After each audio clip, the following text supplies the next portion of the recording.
Так, всем привет, это часть про юбки. Аватар я уже импортировала, он у меня в формате FBX косточки. Вот есть scale 150, и идем сразу же выбирать пресет. На этот раз мы будем использовать дополнительный пресет. Это пресет Grain Ledger. Он является самым жестким из всех пресетов Marvelous. Кстати, я обращаю внимание, что я работаю на пресетах старого Marvelous, то есть это, по-моему, до обновления 25 года, потому что потом их завезли целую кучу, и я, честно, даже еще там не разбиралась, мы кучу лет работали на этих.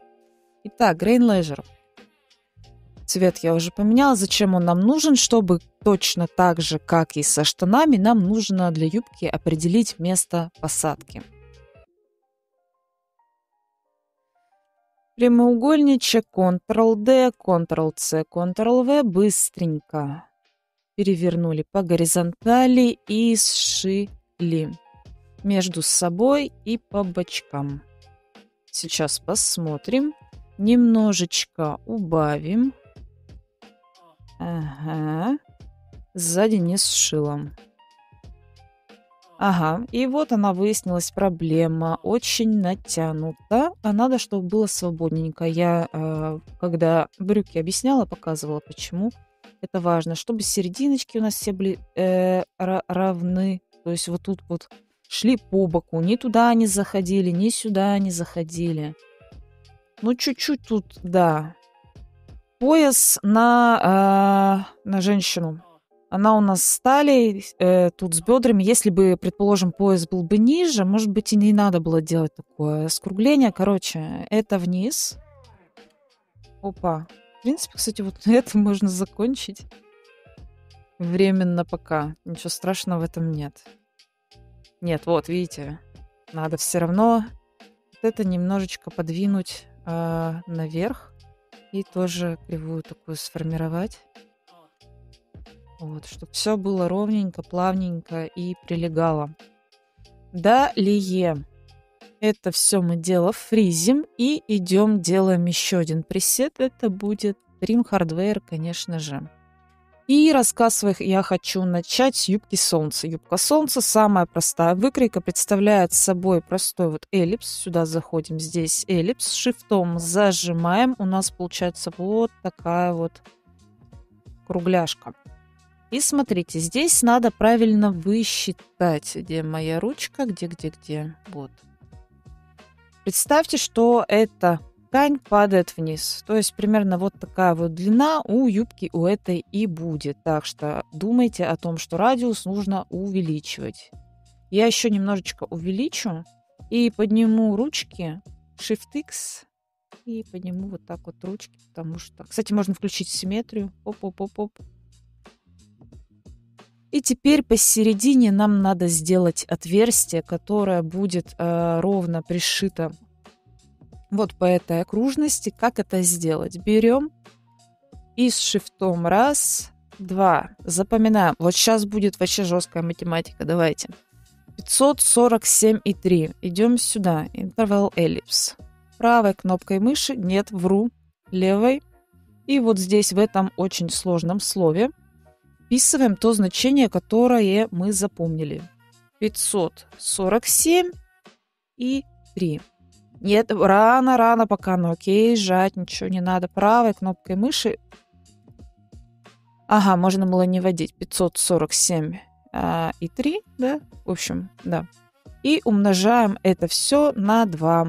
Равно это подставляем. Окей. Круто. И теперь здесь конвертируем все это в отверстие. Они у нас получились практически, кстати, равными. Видите? Все равно погрешность есть, потому что они в целом не одинаковые, но не такая большая. И пришиваем это все. Чем я не люблю юбку солнца? Да к тем, что у нее совершенно непонятно, что куда пришивать. То есть симметрии тут быть, симметрии тут сложно. Это надо, смотрите, это набрать, тут это все вот так вот четвертину отделять, да. Пара-па-па-пам. Катнуть всю. Это можно удалить. Это вот так вот Ctrl-D, потом оп-оп-оп, Ctrl-C, Ctrl-V. Назад. Решили сюда, сюда, сюда, сюда. И вуаля, у нас в целом все симметричненько. Юбка солнца отличается тем, что складочки здесь у нее практически отсутствуют, потому что, понимаем, вот эти значения равны. А вот тут значение резко увеличивается, и мы получаем вот такие вот красивые вот фалды, красивые складки. Такая выкройка активно используется в драпировках, в частности, в создании всяких воланов. Дальше пошли. Юбка трапеция. Пояс оставляем таким же. И теперь нам нужна выкройка штанов, но без шагового шва. У юбки трапеции есть несколько вариантов построения. Я сейчас покажу некоторые из них. То есть вот мы берем, вот так вот примерно прикидываем. Опачки, ну как сколько вот она у нас по длине будет, да? Эту точку немножечко опускаем. Здесь допускается выточка. Вот такая. Большевато, конечно, это бы все бы хорошенько бы тут высчитать, чтобы вот это было вот с этим вместе. Но ничего страшного, мы это все потом поправим, потому что вот эту точку надо сдвинуть вот сюда. Затем взять Edit Curve Point и немножечко добавить вот сюда бочков. Смотрите, чтобы здесь было пряменько, да? А здесь немножко закруглялось, но мы еще посмотрим. Ctrl-D. Эти выточки между собой, да, сшиваются. Дальше Ctrl-C, Ctrl-V. И, соответственно, что? Задняя выкройка у нас существенно отличается. Потому что попы у нас туда видим больше. Видим, как распределены объемы, и понимаем, что нужно добавить ткань. В этом случае мы вот эти точечки еще чуть наверх, чуть вот нам надо еще полигончиков добавить, еще конюшечки добавить вот сюда, потому что на попу нам сюда не хватит. Так, а здесь сшиваем, и сейчас будем смотреть. Пояс сшиваем с шифтом. То есть раз, и shift, 2, 3. Замечательно. И вот оно все у меня сшилось. Немножечко неровненько, нехорошо. Я сейчас это все поправлю. Здесь у меня примерно 277. Ну, многовато. Надо выточку еще больше расширять. Давайте прям вот на глаз так приценимся. Потом все можно будет довести потом. Сейчас прям грубо очень накинем. Так. Тут немножечко тогда давайте убавим. Многовато. Вот видите, здесь ткани получилось. Так. Вот это вот тоже. Хотя странно, обычно здесь надо поднимать точку. А здесь что получается? Еще немножечко давайте уменьшим. Да, здесь подуменьшим. И заново. Сейчас я назначу швы. Сейчас все значения сравняю и поставлю швы. Так, 273, 191,3. Значит, сколько нам нужно? Берем свободное сшивание. Раз, два, три, 4.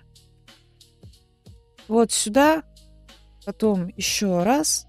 Уже с тем паттерном, который нам нужно изменить. И смотрим. Здесь нужно 79. 79.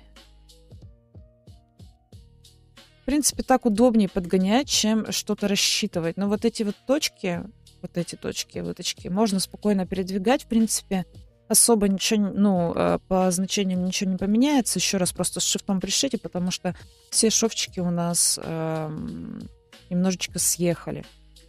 Так, вот это давайте сюда. Много бочков добавила. Прям много, слушайте. Давайте тогда уберем эти точки кривой. Опять же, повторяю, все настраивается индивидуально под вашего аватара, потому что, по-всякому бывает.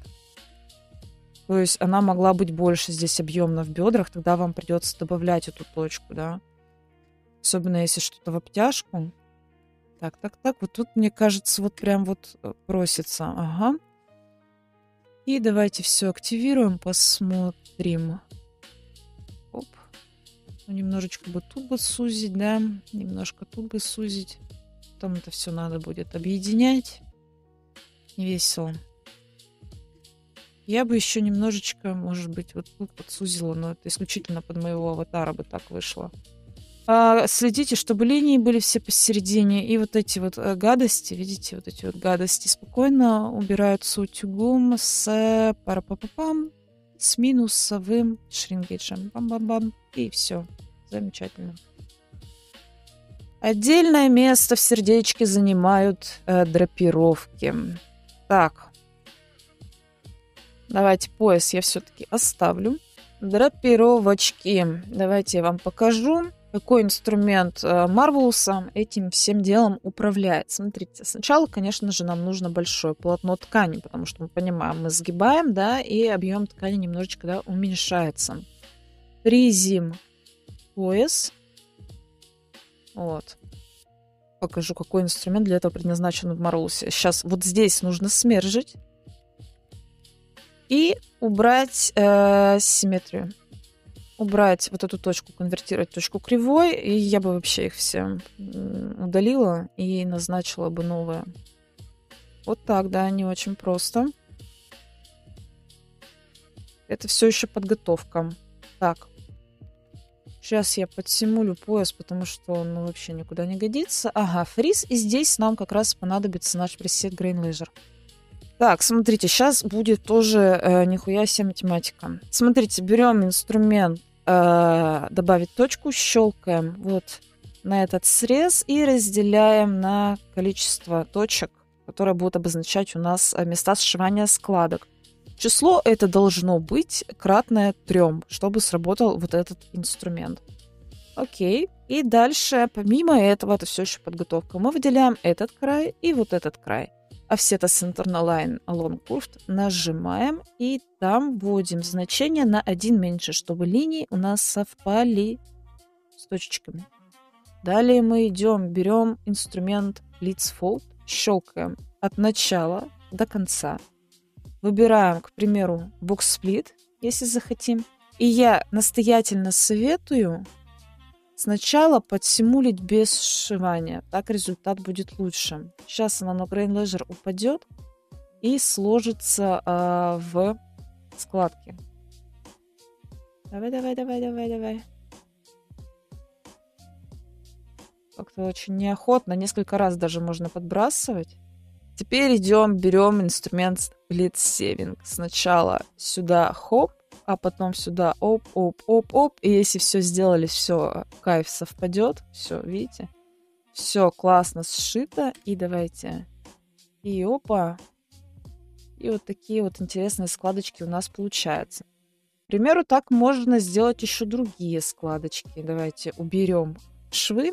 Заново Blitz Fold. И выберем, предположим, Knife Blitz.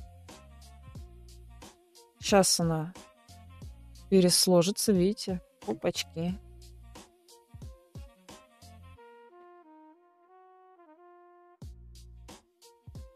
И теперь это мы можем подшить точно так же. 1 и 2.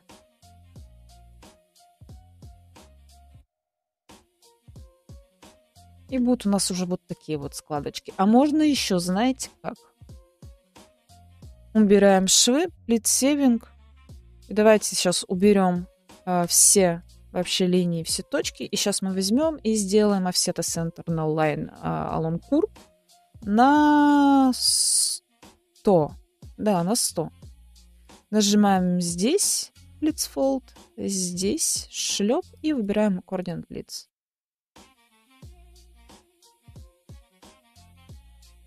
Взяли, пришили. Вообще кайф. Можно даже одним швом. И у нас получилась вот такая плиссировочка. Мне эти инструменты автоматические, честно, я скажу, мне не очень нравятся. И я предпочитаю делать юбку клиньями. Мне так как-то понятнее. Я понимаю, что к чему, куда я пришила. То есть это все не произошло автоматически, а я сама взяла и ручками потыкала и запомнила. Я делаю вот такими клиньями. То есть беру один клин, дальше смотрю, вот сколько он, например, 140. Я хочу сделать 2 загиба на 70, на его половину, да? И делаем Offset Pattern Outline на 72 штуки с созданием интервальной линии. Затем идем сюда, берем вот этот инструмент и шлеп загибаем, и шлеп загибаем. Здесь можно разделить на 2 сегмента, чтобы все хорошо сшилось. Раз, два. Блять, лучше в 2D окне. Оп, оп.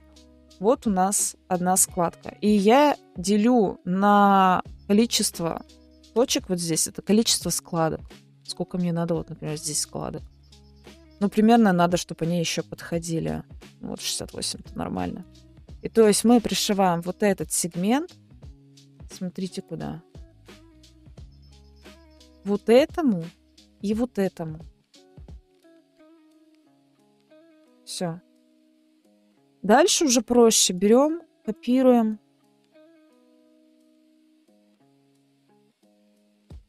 Shift, Shift. Замечательно. Эти между собой сшили. Потом взяли уже 2. Копируем. Потом взяли уже 4. Копируем. Все. Это, недолго, да? А потом их можно просто взять и вот так вот соединить, и как будто просто ничего и не было. Вот. Мне вот так удобнее работать. Этим инструментом, вот Blitzfold, я пользуюсь чаще для аккордеон плитс. Вот это, наверное, да. Хотя бокс-сплитс он тоже неплохо делает. Если нужны какие-то стандартные размеры, то вообще как бы кайф. Есть еще разные, конечно же, всякие силуэты, фасоны юбок. И та юбка, которую я вам показывала, трапеция, в ней может и не делаться выточка, она может идти каким-то полукругом, зауженная к низу. Но, в принципе, всегда остаются более-менее формы, в принципе, всегда похожи. Мне кажется, на самом деле, что по базе я рассказала практически все. То есть вот эти инструменты нам не нужны. Вообще эти пукеринги, вот эти симсы, все вот эти вот зипы, вот это все нам это не нужно. Если мы делаем модель для, предположим, дальнейшей оптимизации. Я просто думаю, что это последний, наверное, урок по базе. Если что-то вам еще интересно, пишите, то есть в комментариях спрашивайте, я с удовольствием там отвечу на какие-то вопросы в видеоформате. Ну и на сегодня все. Всем пока.